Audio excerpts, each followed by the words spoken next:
Why is it that only some individuals thrive in all their endeavors, while others go through life simply occupying space, taking in oxygen, breathing oxygen, not really doing anything impactful?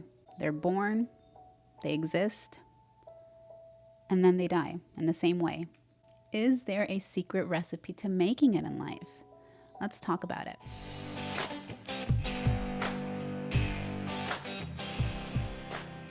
Hello, my lovelies. So happy to have you back. Sandy Salgado here.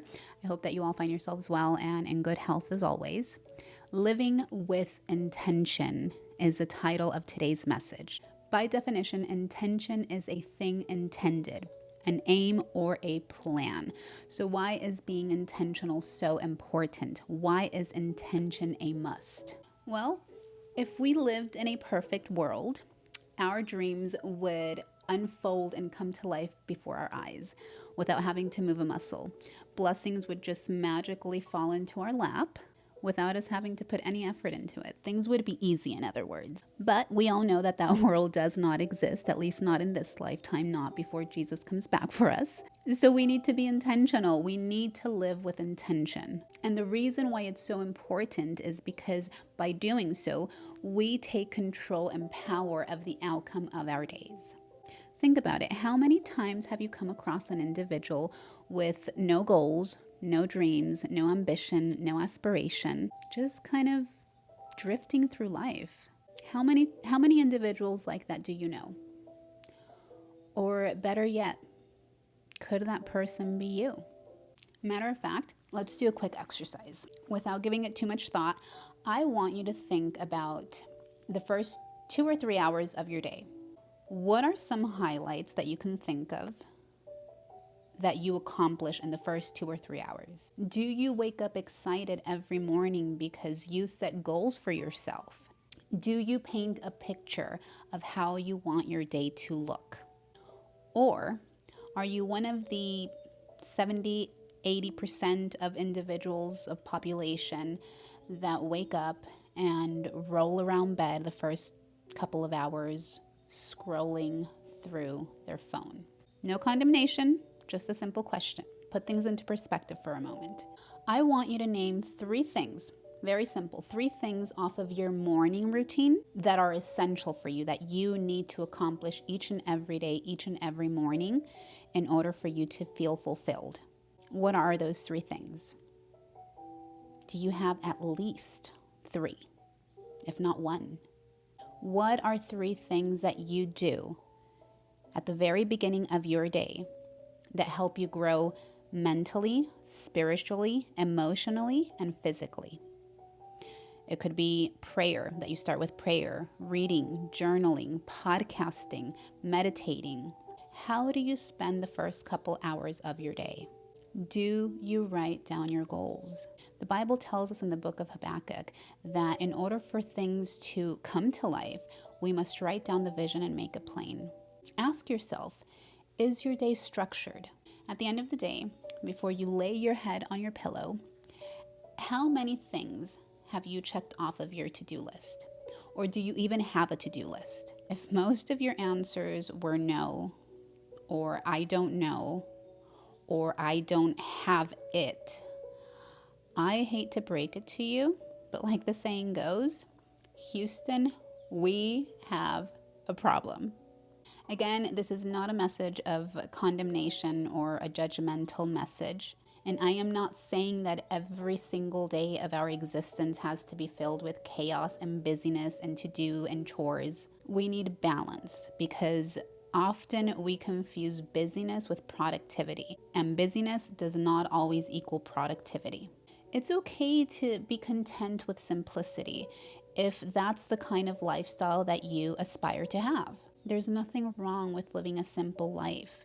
Just make sure that you're living life under your terms, that this is the life that you genuinely want, and that you're not simply living that way because you fail to be intentional about your doings. Let me share with you a few things that could help you structure your day a bit better. Number 1 is Give yourself time in the morning to set the tone. Wake up a few hours earlier than you normally would. Having time alone, and I mean completely alone, not with your phone. I mean away from distractions, away from children if you have them, away from a spouse if you have one, away from your pet if you have one, just you time. Whether it be to meditate, to pray, to look over your to-do list, your responsibilities, your goals, to get excited, to be intentional. If you're not one who is easily motivated and you need a podcast to get the day started, set that time aside to be able to have that you time that will ignite that passion inside of you. It is so important to start the day under your terms, to do what is important to you. Think about it. If you have the first 2 or 3 hours of your day for yourself, and within those hours, matter of fact, it doesn't even have to be 2 to 3 hours. If it's 1 hour that you can set apart just for you to accomplish the things that are important to you, it doesn't matter if the day ends up falling apart or if it turns into a nightmare, because by the first hour of your day and the first hour of your day, you will have already accomplished your priorities, what is important to you. And that sets the tone for the remainder of the day. That is what being intentional means. Number 2 is paint a picture of how you want your day to look. How will you know that you have arrived if you don't know where you're headed? When you have an end game, when you have a target to hit, our attention and our intention is focused solely on that thing. We don't leave room for distractions. And don't get me wrong, I'm not saying that by being intentional things will just happen exactly as they should. You want to remember to be flexible, because unexpected things do happen. And it's okay, and it's not the end of the world if your day does not turn out exactly as you had planned or hoped for. But be intentional, have a plan.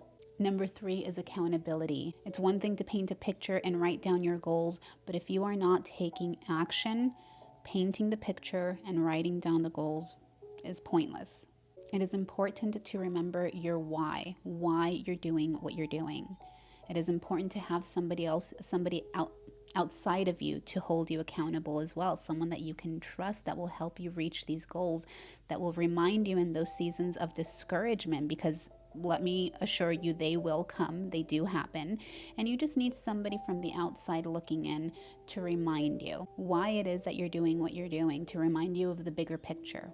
It is all about choices, boys and girls. Make your mind up to not give in to excuses. Get excited about the outcome of each and every day. There's no way around it. You need to be intentional.